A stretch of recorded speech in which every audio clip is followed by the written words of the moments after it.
Budget से पहले आपके शहर से आपके मन की बात। आज दिल्ली से सटे नोएडा की जनता की आवाज। एनसीआर के नोएडा शहर में लाखों लोगों को रोजगार। नोएडा में घर बुक कराने वाले बिल्डरों की मनमानी से परेशान। करीब हर प्रोजेक्ट में बुकिंग के बाद घर देने में 3 साल की देरी।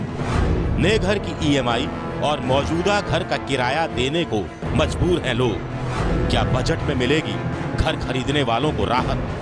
नोएडा से सुनिए वित्त मंत्री जी लाइव। नमस्कार, सुनिए वित्त मंत्री का हमारा आज का कारवा बजट स्पेशल शो नोएडा यानी औद्योगिक नगरी आप पहुंचा है। आपको मालूम होगा पूरे देश भर में जो हम कमाते हैं, जिस तरह से हम जीवन जीते हैं, एक आस सबकी ये होती है कि एक घर हो अपना। अब देखिए, ये देश के साथ साथ नोएडा में भी लोगों का सपना है। यहाँ पर इस सपने को पर लगते हैं ऐसे कुछ ब्रोशर्स से जो आप देख रहे हैं, रोटी, कपड़ा और इको विलेज। इको विलेज इसे आप मकान कह लें, आशियाना कह लें, लेकिन इस एक घर के लिए इंसान पाई जोड़कर खर्चा करता है और फिर अंत में कई सारी देरी के बाद उसे कुछ नहीं मिलता।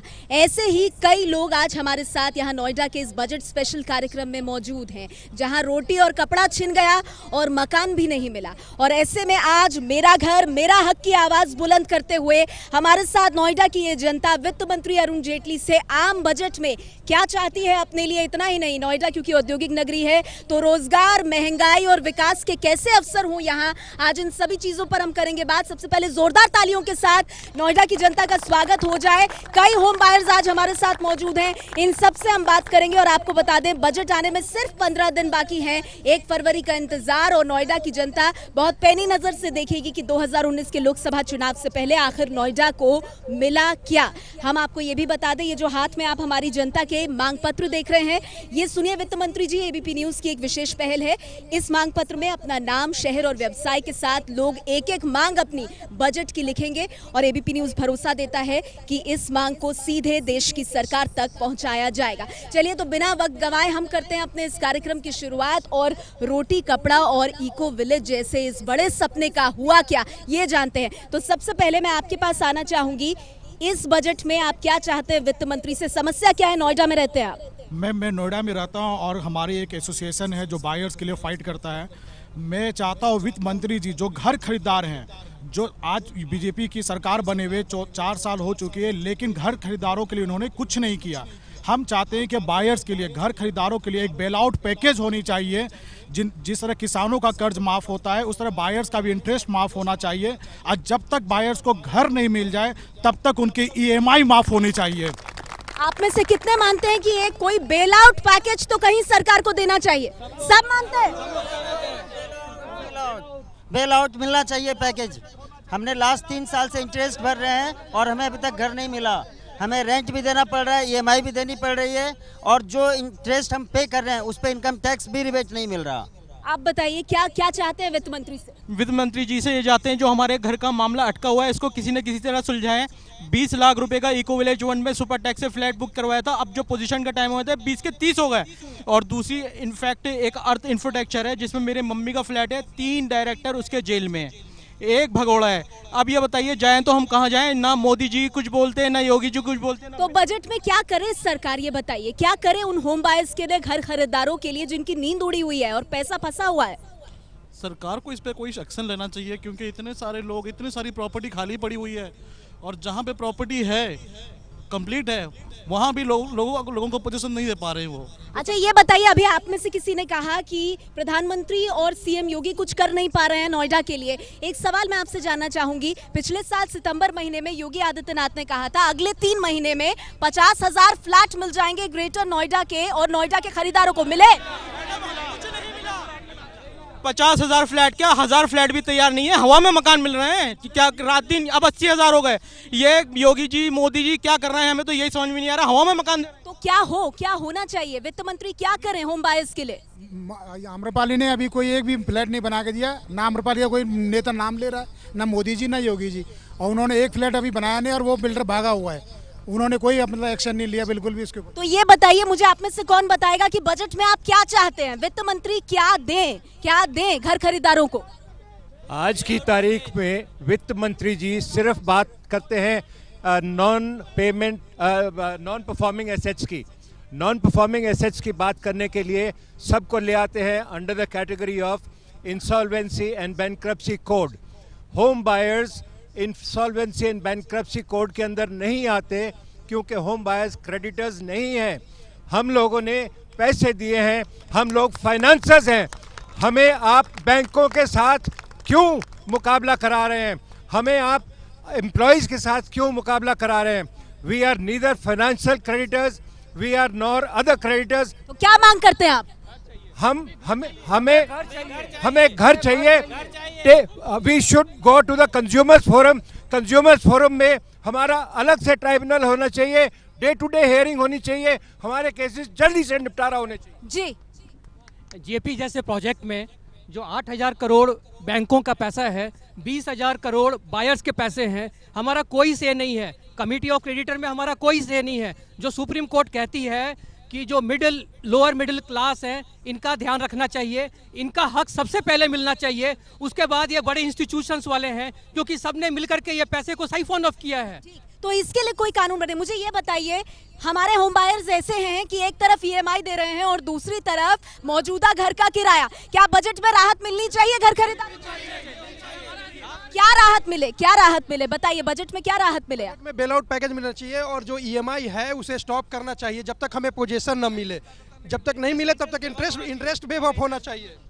जी, आप भी कुछ कहना चाहते हैं? हाँ जी, हम लोगों ने जो फ्लैट हमारे डूब चुके हैं उन फ्लैट्स के ऊपर में भी हमने 5,000 करोड़ रुपये गवर्नमेंट को दिए हैं सर्विस टैक्स और वैट के रूप में, और हम लोगों ने जो बैंक को इंटरेस्ट दिया है वो भी हमने 10,000 करोड़ रुपये दे रखा है। वो पैसा हमें वापस रिफंड चाहिए, बेल आउट पैकेज नहीं चाहिए हमारे को फ्री में। जो हमने दिए है वही हमें रिफंड दे दे, सारे प्रोजेक्ट ठीक हो जाएंगे। ठीक है, आप भी कुछ कहना चाहते हैं? क्या चाहिए वित्त मंत्री से? टैक्स रिबेट मिलना चाहिए एटीसी की अंडर में। हम लोग एक तरफ टैक्स भी दे रहे हैं, ऊपर से ईएमआई भी भर रहे हैं, जिसका कि कोई भी बेनिफिट हमें नहीं मिल रहा है।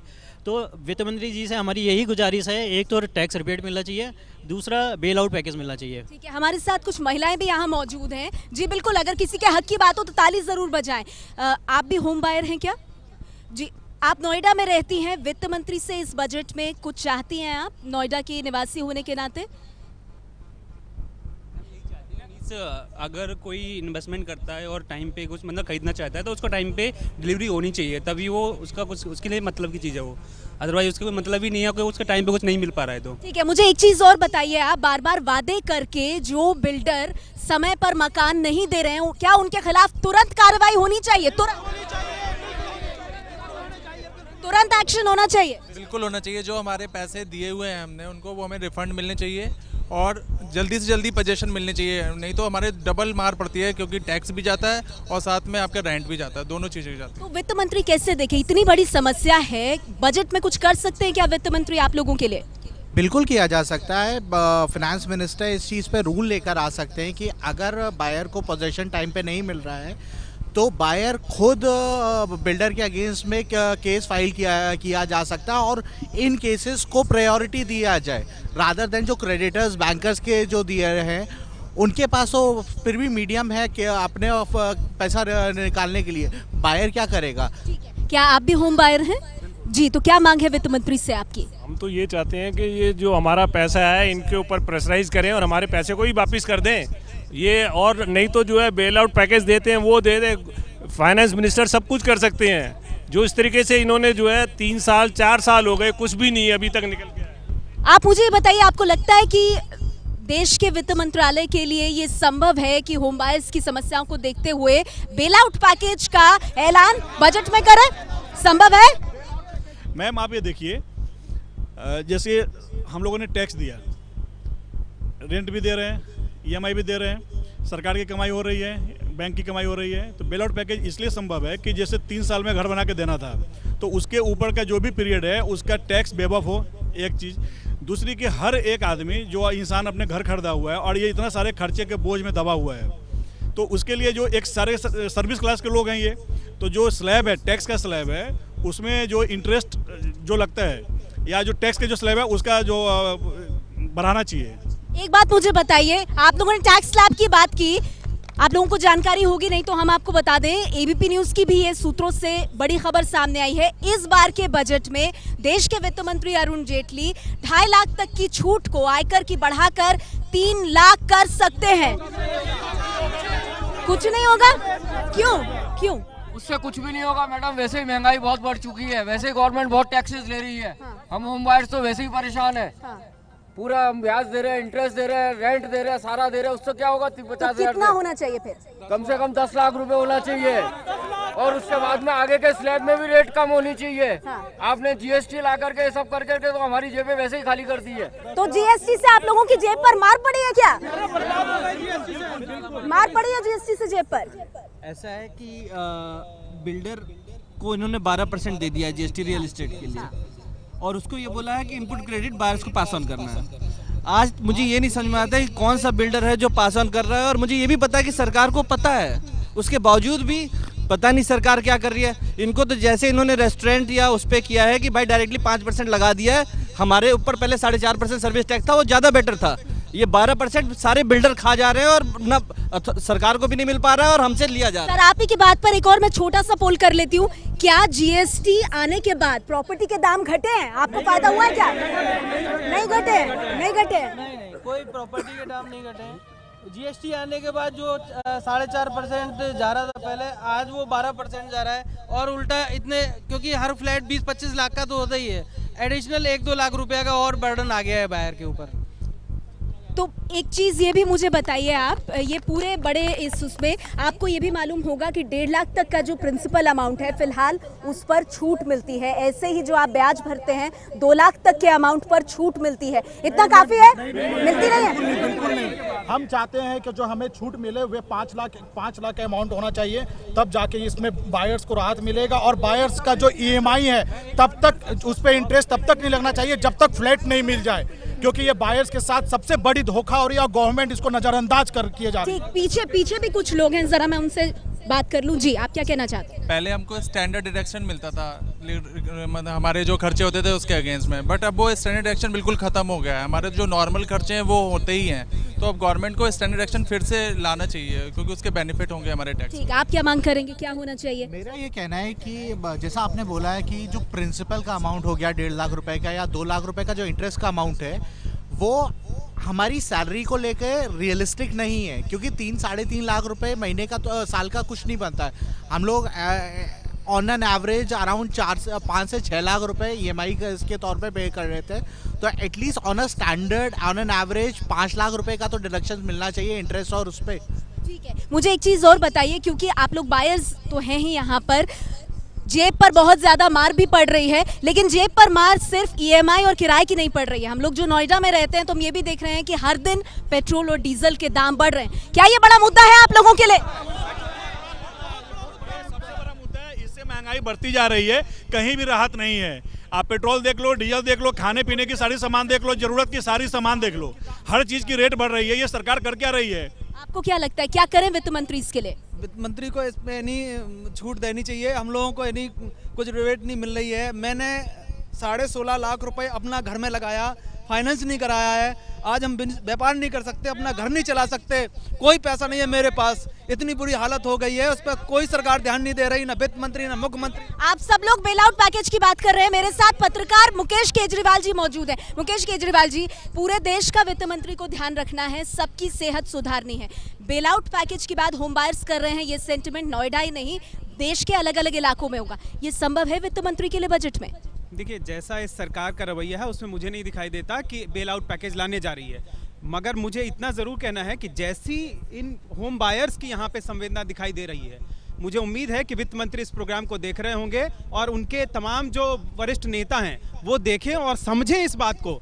जब वो समझ जाएंगे ना क्या पीड़ा है, तो कोई ना कोई रास्ता निकलेगा। और सबसे बड़ी बात है कि इन बिल्डर्स के साथ जो पॉलिटिशियंस का, जो हमारे सत्ता के गलियारों में बैठे हुए नेता हैं ना, उनके साथ जो नेक्सस है, वो चाहे राज्य के नेता हो, केंद्र के नेता हो, जो नेक्सस है वो खत्म करने की बात थी। ये लग रहा था कि ईमानदार सरकार आएगी तो ये नेक्सस दूर होगा। एक बात जरूर हुई है कि ब्लैक मनी जो बिल्डर्स को जाती थी वो उसका हिस्सा बहुत कम हुआ है। लेकिन बिल्डर्स हैं कि अब भी घर नहीं दे रहे हैं। एक चीज मुझे और बताइए, ये भी कहा जाता है, मोदी सरकार ये कह रही है कि उनके आने के बाद रोजगार के अवसर बढ़े हैं, आप सहमत हैं? इवन सेंट्रल गवर्नमेंट की वैकेंसीज में जो है सो वैकेंसी कम कर दिए गए हैं। लास्ट 4 साल से जितने भी वैकेंसी आने थे उतने रेगुलर नहीं आ रहे हैं, बहुत ज़्यादा कम कर दिए गए हैं। तो मोदी जी का ये जो वादा था कि हम जॉब 1 करोड़ देंगे या जो भी देंगे, वो बिल्कुल झूठा था, जुमला था 15 लाख की तरह। नौकरियों का वादा पूरा नहीं हुआ तो क्या किया जाए? अब जॉब क्रिएट किया जाए, मैन्युफैक्चरिंग में बढ़ाया जाए। आज के डेट में जितने आईटी कंपनी है सब जगह उन एम्प्लॉय को निकाल रहे हैं, तो जॉब बढ़ कहाँ रही है? प्राइवेट सेक्टर में भी जॉब घट रही है। ठीक है, आप क्या कहना चाहते हैं? मैं ये कहना चाहूँगा, जिस तरह उन्होंने जीएसटी का रेट घटाकर 5% किया, बहुत अच्छी बात है और मैं बहुत खुश हूँ इससे। उसी तरह ये हमारे रियल इस्टेट पे भी सिर्फ 4.5% जो पहले थी उसे ही वापस कर दें, कोई इनपुट वाला डिडक्शन का काम ना करें। ठीक है, यहाँ से भी हमारे एक मेहमान कुछ कहना चाहते हैं। आप क्या कहना चाहते हैं? वित्त मंत्री क्या करें? आजकल आईटी में बहुत ज़्यादा ले ऑफ हो रहे हैं, इसके लिए कोई लॉ बनाया जाना चाहिए कि इतने लेवल के एक्सपीरियंस बंदे को, जिसे इतना एक्सपोजर हो, उसे ले ऑफ उसे निकाला नहीं जाए और ये नाजायज़ और इसे वो घोषित करना चाहिए। और मकान के लिए मैं कहना चाहूँगा, मोदी जी का खुद ही एक सपना है कि 2022 तक सबके पास अपना घर हो। जिन्होंने अपना पैसा दे रखा है उन्हें तो अपना घर मिल जाए। अच्छा, तो फिर मुझे ये बताइए, आपको लगता है कि जिस चाल से सब चीज़ें चल रही हैं 2022 तक सबके पास होगा अपना घर? मुझे लगता है क्या मोदी जी का जो सपना है कि हर शख्स के ऊपर एक छत हो, ये मुझे लगता है बिल्कुल भी पॉसिबल नहीं, क्योंकि मोदी जी ने जो बातें कही है 2022 तक सबका घर अपना, जो लोगों ने पैसे दिए हैं, जो हम लोग सर्विस क्लास पर्सन हैं, आज भी पैसे देने के बाद उनका कितना बड़ा बजट नुकसान हो रहा है। हम सब सड़कों पे घूम रहे हैं, पिछले 2 साल से जो लड़ाई लड़ रहे हैं उससे कितना नुकसान हो रहा है। मोदी जी को इसमें कोई बयान देना चाहिए। हेलो, मोदी जी जो बोले थे 2020 तक जो मकान देंगे, आम्रपाली 2010 से बुकिंग कर रखा है, 2.5 साल से उसका काम बंद है। लगभग 40,000 वायर हैं जो रोड पर आ चुके हैं। हमारे जैसे वायर तो बर्बाद हो चुके हैं। एक सवाल हो जिसका मैं जवाब लेना चाहूंगी, वक्त मेरे पास कम है। बजट में वित्त मंत्री क्या करें कि आपके अच्छे दिन आए? कौन बताएगा? कौन बताएगा? वित्त मंत्री को एक ऐसा कानून बनाना चाहिए जो कि फाइनेंसर जो बजट इन्होंने चोरी किया हुआ है उसके लिए एक कानून ऐसा बनाया जाए ताकि बिल्डर्स के साथ उनको जेल दी जाए, because it's a financial scam and they should take the necessary steps for the builders. And हमने एक FIR लॉन्च की हुई है अप्रैल के अंदर, उसके ऊपर आज तक कोई एक्शन नहीं हुआ है। आज तक कानून इतने सख्त कर दें कि कोई बिल्डर जुर्रत ना करे ये सब करने का। अगर अभी तक मकान नहीं मिला, जिनका की डेट ऑफ डिलीवरेंस निकल चुका है, उनका EMI बंद कर दें, उनसे EMI का लोड कम कर दें। जब मकान मिल जाए तब उनको दें। अगर सरकार कुछ नहीं कर पा रही है तो लोगों का क्या दोष है इसके अंदर? मेरे हिसाब से बिल्डरों ने बायर्स का पैसा लेके अपने पर्सनल एसेट क्रिएट किए हैं।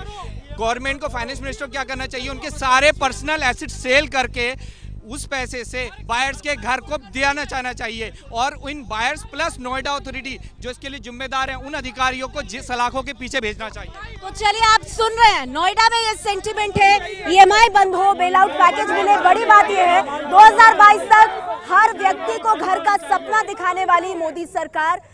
आज वित्त मंत्री सुने नोएडा की आवाज और देखें कि कितने परेशान हैं घर के खरीदार, महंगाई से भी, पेट्रोल डीजल के बढ़े हुए दामों से भी, और अपने ही मेहनत का पैसा घर में लगाकर अपने ही घर का वो क्यों करें इतना इंतजार। नोएडा से सुनिए वित्त मंत्री जी। मैं इतना ही हम उम्मीद करते हैं कि वित्त मंत्री से की बात जा रही होगी और रियल एस्टेट सेक्टर को ज्यादा और बेहतर करने के लिए इस बजट में जरूर कोई रूपरेखा ठोस तैयार होगी। आप लोग सब हमारे कार्यक्रम में आए और बुलंद आवाज में अपनी बात, मेरा हक मेरा घर के लिए रखी। बहुत बहुत शुक्रिया आपका। हमारा अगला पड़ाव होगा अब हरियाणा में, हरियाणा के अंबाला, जहां जाकर हम सुनिए वित्त मंत्री जी की आवाज को और आगे पहुंचाएंगे। नमस्कार, देखते रहिए ABP न्यूज। ये है ABP न्यूज, आपको रखे आगे।